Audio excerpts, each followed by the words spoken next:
Depuis quelques jours, des missions ministérielles sillonnent le pays en vue de recueillir les besoins pressants des populations rurales pour le compte du PUDC. Le programme d'urgence de développement communautaire, qui est une sorte de valeur ajoutée dans la politique sociale du chef de l'État.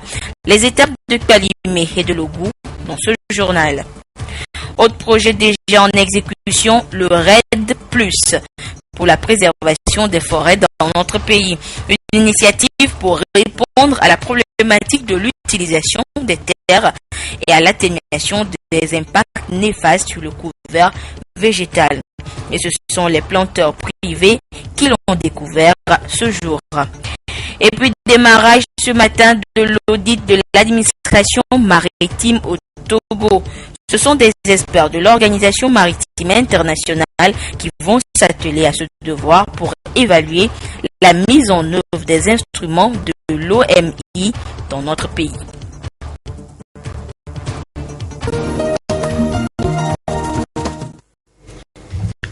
C'était les titres de cette édition. Bonsoir à toutes et à tous. Dans sa politique sociale, le chef de l'État a initié un nouveau projet qui prendra en compte les besoins urgents des populations à la base, à l'instar des différents projets déjà en cours d'exécution. Il s'agit du PUDC, mais pour pouvoir répondre à ces besoins, il faut d'abord les connaître, d'où la campagne de collecte de données entamée depuis peu par des missions gouvernementales. Les étapes de Kalimé et de Logou avec les reportages de Esther Laclé et Yves Agbevivi. Plusieurs données ont été collectées au sein de la population à la base, des données qui doivent permettre la réalisation de projets sociaux. Mais les besoins de cette population étant pressants, le chef de l'État, Fabrice Zinania Singbe, a initié le programme d'urgence de développement communautaire PUDC, programme qui consiste à identifier les besoins prioritaires en vue d'une matérialisation des infrastructures sociales de base et pour un allègement rapide des difficultés auxquelles sont confrontées les populations des milieux ruraux, semi-urbains et urbains défavorisés. La rencontre de l'équipe technique avec les populations de Logou s'est déroulée sous la supervision des ministres Aïdam de l'enseignement technique et de la formation professionnelle et du ministre Abli Bidamon des mines et de l'énergie. C'est un nouveau programme qui est créé par le président de la République pour venir en aide très rapidement aux populations sur un certain nombre de besoins qui les assaillent. Et ce programme doit se réaliser en urgence. Il ne vient pas en remplacement de tous les programmes qui sont actuellement en cours de réalisation, mais il vient en appui et en complément. On a voulu effectivement associer, que ce soit de façon participative, avec les acteurs du terrain, avec les populations, pour qu'on puisse savoir exactement quels sont leurs besoins. On peut effectivement se tromper d'une localité à l'autre, mais il vaut mieux effectivement qu'on discute avec les localités pour s'assurer que c'est leur urgence. Le programme d'urgence de développement communautaire qui doit couvrir la période de 2016 à 2018 bénéficiera de l'accompagnement du programme des Nations Unies pour le développement pour sa mise en œuvre et sera en complément aux efforts déjà en cours. Par les plus hautes autorités togolaises, le PUDC, programme d'urgence de développement communautaire, est un ensemble d'initiatives dont l'objectif est d'améliorer les conditions de vie des populations vivant dans les zones peu ou mal desservies par les infrastructures et services sociaux économiques.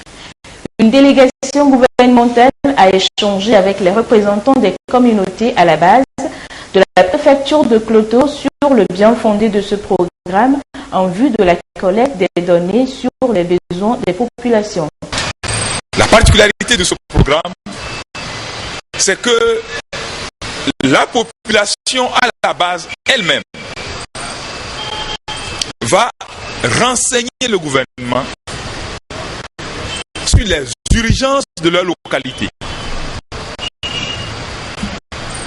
Quel programme il faut exécuter dans telle localité? Lequel programme peut avoir un impact sur les autres secteurs et réduire considérablement la pauvreté.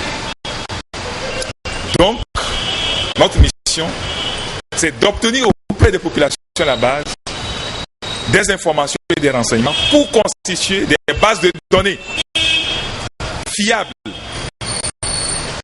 et pour permettre que les actions dans ce domaine soient des actions efficientes. Les domaines concernés sont entre autres l'eau, l'assainissement, les pistes rurales, l'éducation, la santé, les infrastructures et l'énergie. Ce programme a été initié pour concrétiser le projet social du mandat du chef de l'État Faure Esazimna Nyasingbe. Il est question d'offrir aux populations les pistes pouvant leur permettre de sortir de la pauvreté. Briser le cercle vicieux de la pauvreté au Togo. Sur ce plan, la volonté politique est de plus en plus engagée. Il y a 4 ans, les autorités togolaises ont relancé la filière animale au profit des éleveurs. Au terme du projet, les résultats sont encourageants et vous allez le voir, ce sont les bénéficiaires eux-mêmes qui l'expriment. La relance de la filière animale au Togo, 4 ans après, c'est un dossier réalisé par Adolphe Paca et Pierre Soussoupo.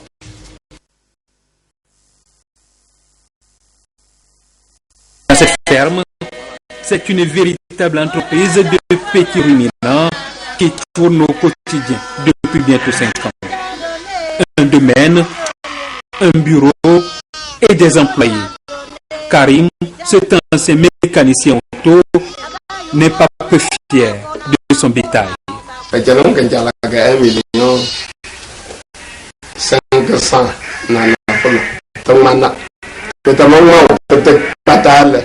J'ai reçu par 2 fois de suite le financement. D'abord 1,5 million pour la construction, ensuite 1,2 million pour l'équipement du cheptel et l'approvisionnement en provenance et en produits vétérinaires.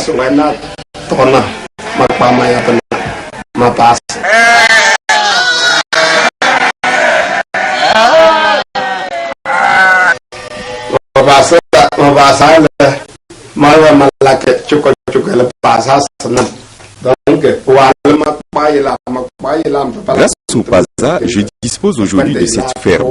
J'ai engagé 3 employés. Avant que PASA ne me vienne en aide, je me débrouillais et difficilement je réussissais.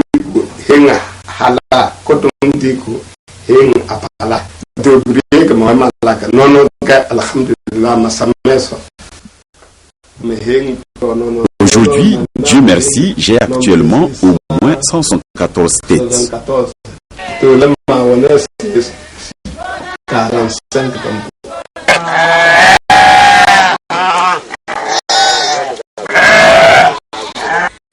À l'origine de son succès, la maîtrise des techniques d'élevage et la mise en œuvre des conseils des techniciens.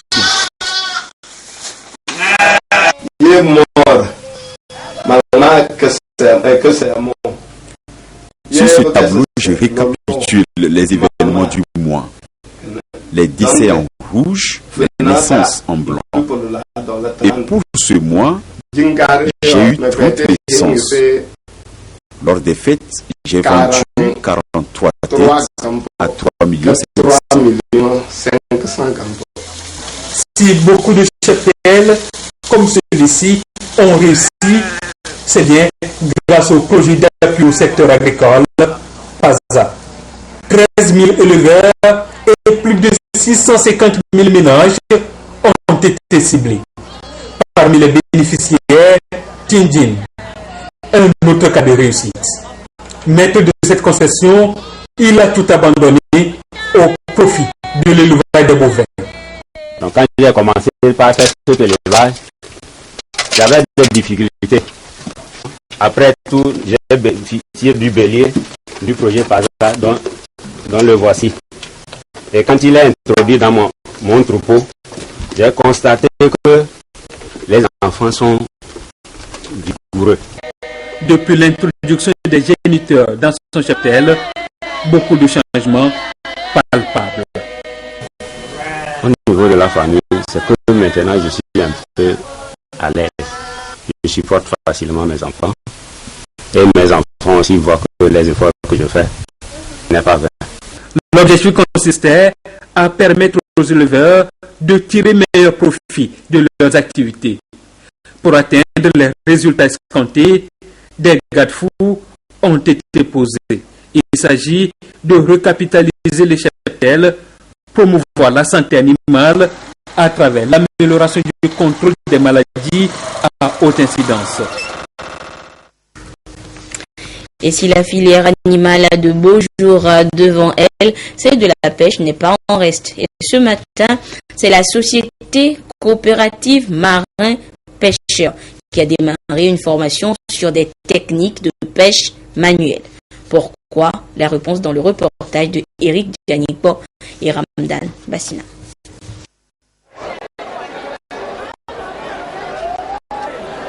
La pêche emploie des milliers de personnes et participe à l'essor de l'économie nationale. Selon l'UEMOA, la pêche contribue à hauteur de 4% du PIB du secteur primaire au Togo. Les estimations annuelles varient entre 12 000 et 17 000 tonnes.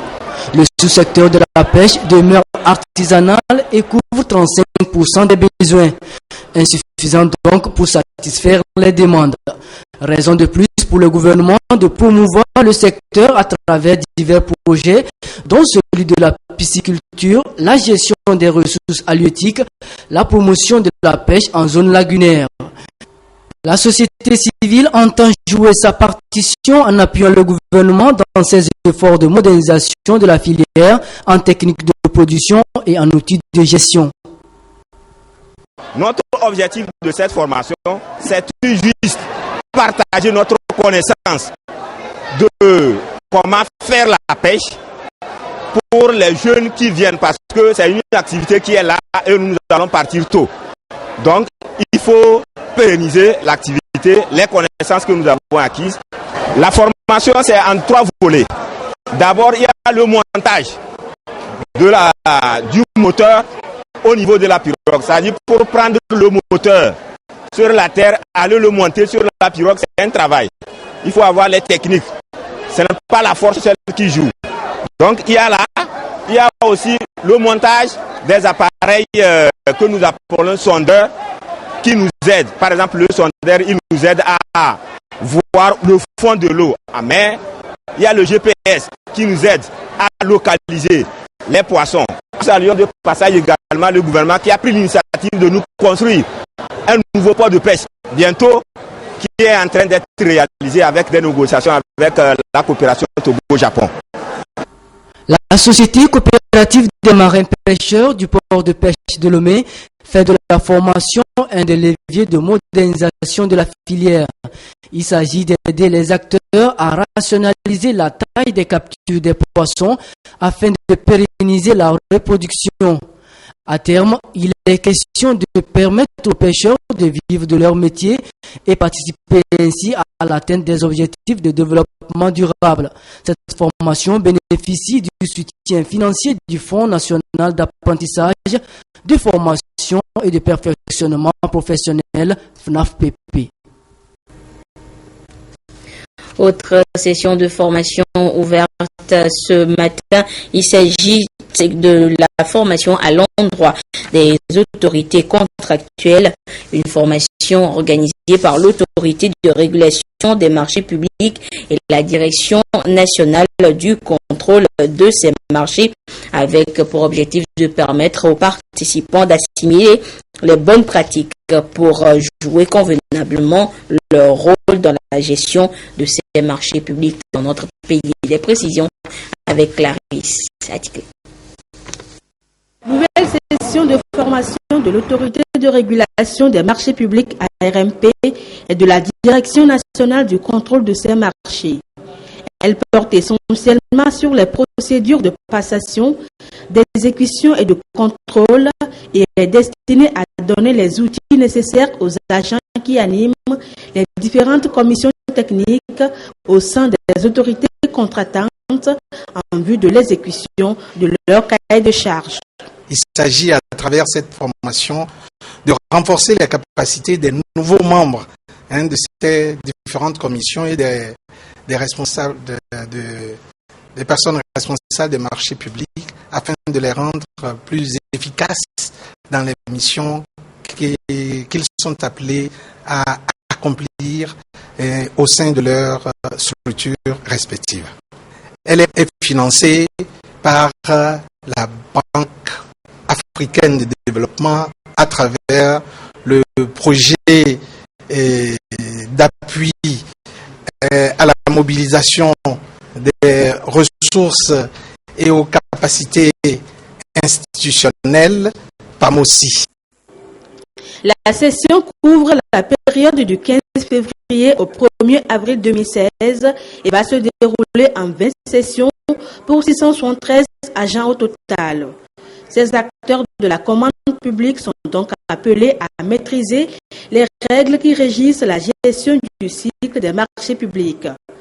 Ceci pour mieux juguler les difficultés liées au dépassement excessif des délais de traitement des dossiers et les nombreux vices de procédure qui émaillent la passation des marchés. Plusieurs filières se trouvent confrontées aux affres de la nature dues au changement climatique. Et pour y remédier, une seule solution, s'y adapter. Et depuis peu, des programmes sont élaborés justement pour l'intégration de cette adaptation dans les documents de planification sectorielle. Les précisions avec Medina Bacha Salami. Les effets du dérèglement climatique entravent les efforts de développement des pays. Il est donc important aujourd'hui de tenir compte des réalités du climat dans la planification du développement. Et le Togo s'est engagé depuis janvier 2014 dans un processus de planification nationale qui met en relief l'adaptation au changement climatique. D'où cette session de formation destinée à outiller les acteurs de la planification.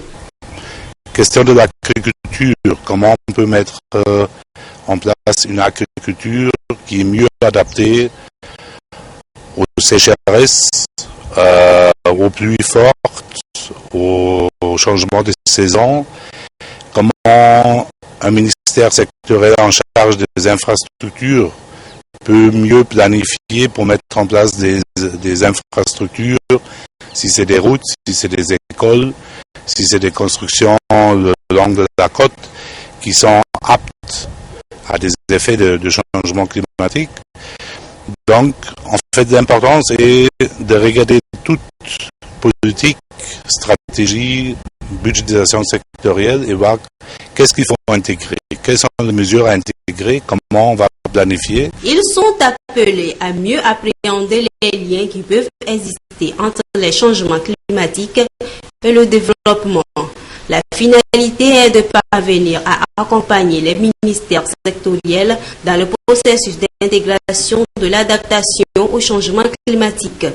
Il faudrait que dans la planification et la budgétisation des politiques, il faudrait qu'on intègre cette question d'adaptation. Et c'est là justement l'importance de cet atelier. Le processus de planification nationale de l'adaptation est appuyé par la coopération allemande GIZ. Sa mise en œuvre qui démarre par cette formation devra permettre de réduire la vulnérabilité. Et qui dit adaptation au changement climatique dit préservation des forêts. Au Togo, un projet prend en compte cette thématique. Il s'agit du RED+, réduction des émissions dues à la déforestation et à la dégradation des forêts. Et ce matin, la stratégie a été présentée aux planteurs privés de l'Association pour une Afrique verte Togo. Charlotte Monsime. Accroître le couvert forestier jusqu'à 30% du territoire togolais d'ici à l'horizon 2050. Le gouvernement s'investit pour la réalisation de cet ambitieux programme. Pour preuve, le processus RED+, réduction des émissions dues à la déforestation et à la dégradation des forêts au Togo, a été intégré au plan national. À l'heure actuelle, une collaboration avec les planteurs privés s'impose. C'est justement le bien fondé de cette session de Kwalimé. Sur à peu près 50 000 hectares de plantations togolaises officiellement déclarées, le tiers est réalisé par l'État et les 2 autres tiers sont réalisés par les privés. Et quand nous avons identifié un acteur aussi important que l'association des planteurs privés au sein de l'association pour une Afrique verte Togo, il va de soi qu'on ait un atelier comme celui-là pour échanger avec eux, pour leur expliquer un peu plus encore ce que c'est que le processus RED, ce qu'ils peuvent attendre de ce processus et ce que l'État aussi attend de... Cette rencontre entre la coordination RED+, et les planteurs privés, réunis en association pour une Afrique verte à Togo, balise la voie à des résultats concluants sur le terrain. L'AVT a l'objectif de couvrir d'ici 2030 1% du territoire. Le gouvernement promet couvrir 30%. Et les privés vont faire 56 000 hectares, ce qui constitue 1% du couvert végétal. Aujourd'hui, nous avons des plantations qui sont à 15 ans, 10 ans. Nous sommes en train d'aller. Les activités que nous comptons mener d'ici 10 ans à venir, c'est augmenter les plantations, s'entendre avec les propriétaires terrains, entretenir les forêts existantes et maintenant extendre.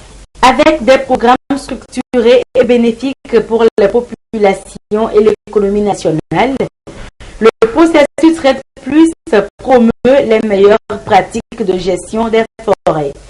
La présente rencontre s'inscrit dans la deuxième mission d'appui de la Banque mondiale au projet de soutien à la préparation à la RED+. Le projet RED+ a été lancé en octobre 2015. Il permet aux pays qui l'ont intégré d'assurer une gestion durable de leurs forêts. Il offre également des mesures incitatives pour s'attaquer à certains principaux facteurs de la déforestation et de la dégradation des forêts tels que l'agriculture itinérante sur brûlis et la consommation du bois d'énergie. Quels sont alors les avantages de ce projet pour notre pays? Les éléments de réponse toujours avec Charlotte Moussime. Selon une étude, le Togo serait classé en 2010 comme un pays à fort taux de déforestation et le pays disposerait de faibles taux de couverture forestière. Conséquence immédiate, les effets néfastes des changements climatiques. Pour relever ce défi, le gouvernement a élaboré des programmes ambitieux pour reconstituer la faune et la flore au Togo.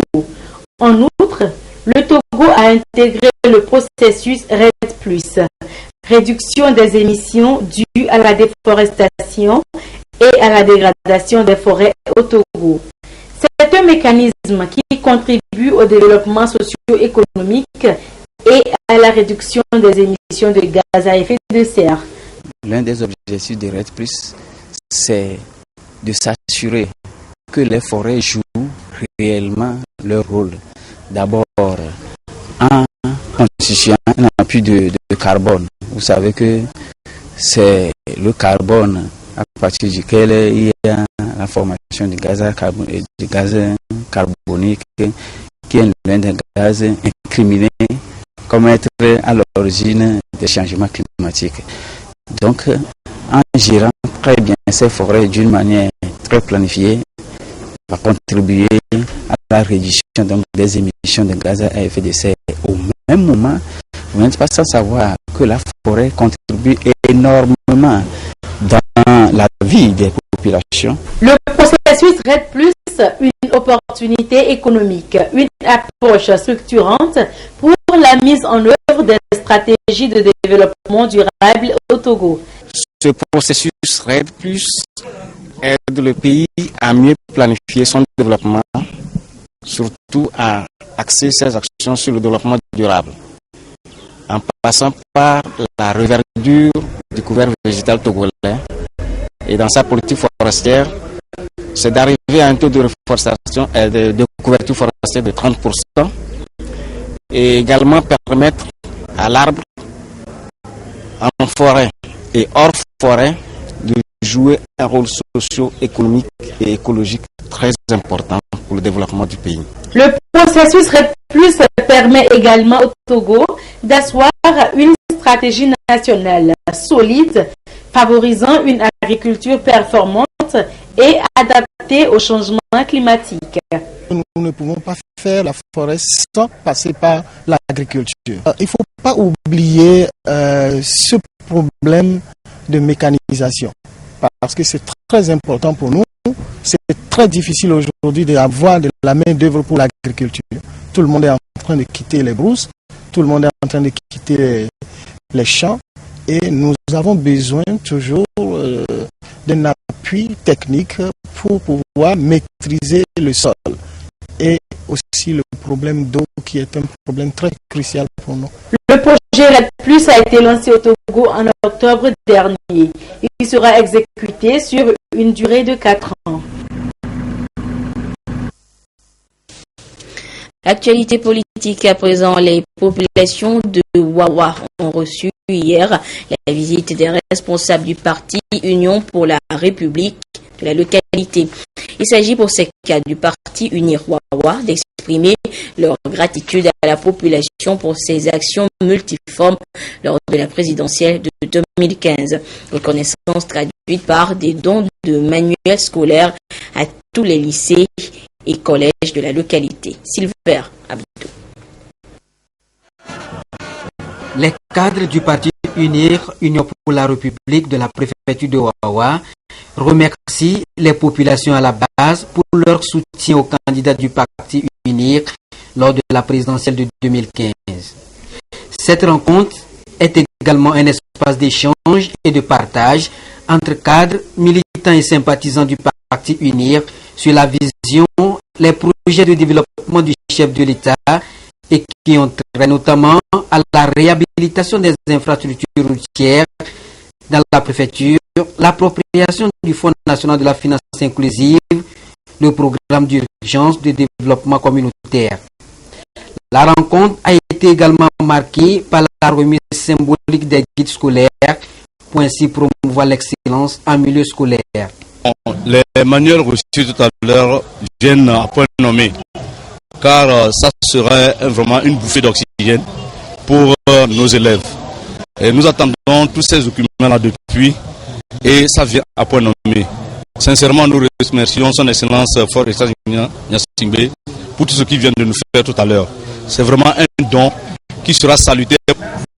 Le chef de l'État est reconnaissant pour l'engagement de cette population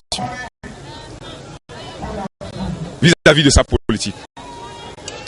Nous avons dit à cette population que la reconnaissance du chef de l'État doit se traduire par des actions concrètes à route Temedia Badou et en réhabilitation. Les forages sont construits dans les villages. L'électrification rurale dans tous les chefs de nos cantons. Et le lycée de Pété-Bénin qui est opérationnel cette année 2016. Et donc, à ces élèves, il faut remettre des outils de travail pour que ces jeunes puissent être utiles à la population.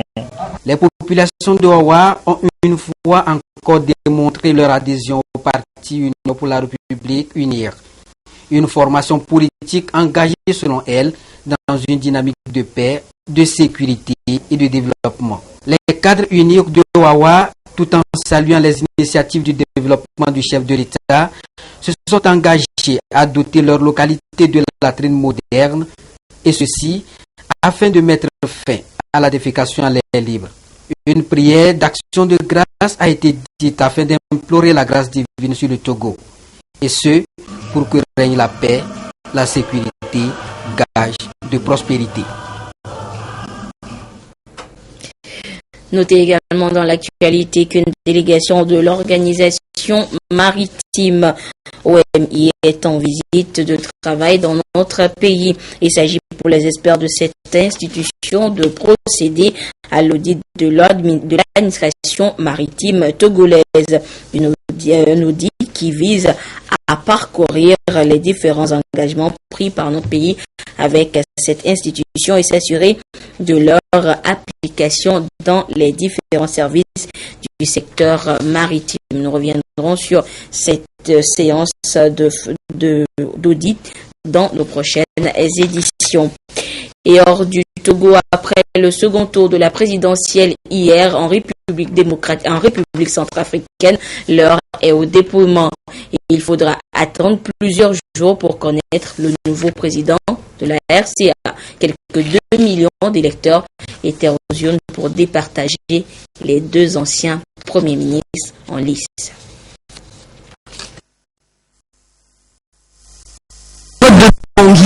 Le dépouillement a commencé. Anissé Georges Dologuélé ou Faustin Archange Touadéra, il faudra attendre plusieurs jours avant de connaître les résultats officiels de cette présidentielle. Les observateurs, eux, veulent retenir une chose: l'ANE, l'autorité nationale électorale, a rempli ses objectifs. Pour le second tour, l'ANE a eu le temps, grâce au soutien de la MINUSCA, de mettre dans chaque bureau de vote le matériel électoral est suffisamment à temps, ce qui n'était pas le cas au premier tour. Au-delà de l'aspect logistique, le scrutin s'est déroulé sereinement à l'image de cette poignée de main entre 2 anciens ennemis jurés, un ex-Séléka et un ex-anti-Balaka. Nous voulons la cohésion sociale, le pardon sincère, la réconciliation nationale digne de ce nom. C'est le moment maintenant de réconcilier et de cesser tous ces armes, tous ces grenades pour avancer notre pays. Dans le quartier musulman du PK5, aucune violence n'a été rapportée, mais certains électeurs déplacés à cause des violences de ces dernières années sont en colère. Ils n'ont pas pu voter. Jusqu'à présent, on n'a pas voté. Parce que notre nom ne figure pas dans la liste ici. On est des centrafricains, non? Bon, nous, on va aller voter où? Le problème des déplacés, qui étaient encore plus de 400 000 l'été dernier selon Médecins sans frontières, sera l'un des enjeux du mandat du nouveau président. Ce dernier aura également la lourde tâche de désarmer les milices et les groupes armés, dont certains refusent toujours de déposer les armes. Et puis toujours à l'étranger, le torchon brûle entre Kigali et Bujumbura samedi. Ce sont des centaines de Burundais qui étaient dans les rues pour dénoncer l'ingérence présumée du Rwanda dans les affaires politiques du Burundi. En page nationale d'octobre à novembre prochain, le Togo ira présenter son 2e rapport d'examen périodique universel après celui de 2011. Et à cet effet, Amnesty International Togo et les sections de Suisse et de Dakar mettent les ONG venues de tout le pays à contribution pour élaborer des meilleurs rapports alternatifs de cet examen pour la réussite de notre pays. Et ceci, c'est à travers une formation qui s'est ouverte ce matin à Lomé. Le compte rendu avec Robert Kotogbe et Silver Abdou. Entre octobre et novembre 2016, le Togo va présenter son 2e rapport d'examen périodique universel EPU sur les droits de l'homme devant la Commission des droits de l'homme des Nations Unies. Sous la direction de Amnesty International Togo, 30 organisations non gouvernementales élaborent des rapports alternatifs pour la réussite du Togo à cet examen. Je suis là essentiellement pour aider les gens à rédiger ce texte, il faut répondre à certaines conditions formelles, notamment qui sont fixées par les Nations Unies pour la prise de position des ONG. Donc on va aider les gens ici à rédiger ce texte dans un sens qui soit à la fois pratique, qui soit à la fois concret, qui soit à la fois mesurable. Le Togo n'est pas à sa première participation. Octobre 2011, il a présenté lors de la 8e séance de l'examen périodique universel son premier rapport devant le Conseil des droits de l'homme des Nations Unies. Un examen qui se tient tous les 4 ans. L'EPU est un examen donc universel, c'est-à-dire que tous les pays membres des Nations Unies sont soumis, et universel parce qu'il porte sur tous les droits contenus dans la Déclaration universelle des droits de l'homme de 1948. Cet examen est un examen entre pairs, c'est-à-dire que c'est les États qui examinent les États, ce ne sont pas des spécialistes qui examinent, ce ne sont pas des juristes ou autres, ce sont les États qui examinent les États. C'est en décembre 2015 que le gouvernement togolais avait lancé les consultations nationales de l'EPU pour l'ensemble des parties prenantes à ce processus. Selon le secrétaire général des droits de l'homme, le Togo s'illustre bien dans la promotion des droits humains à travers la ratification de plusieurs textes et récemment l'adoption du nouveau code pénal. Et c'est sur cette réunion de préparation que se referme cette édition. Merci à vous qui l'avez suivi un peu partout grâce à la télévision togolaise. À 22h30, vous serez en compagnie de Edem Soussoupo pour la dernière édition du journal. Mais d'ici là, restez fidèles au programme de la mère des télévisions. À demain.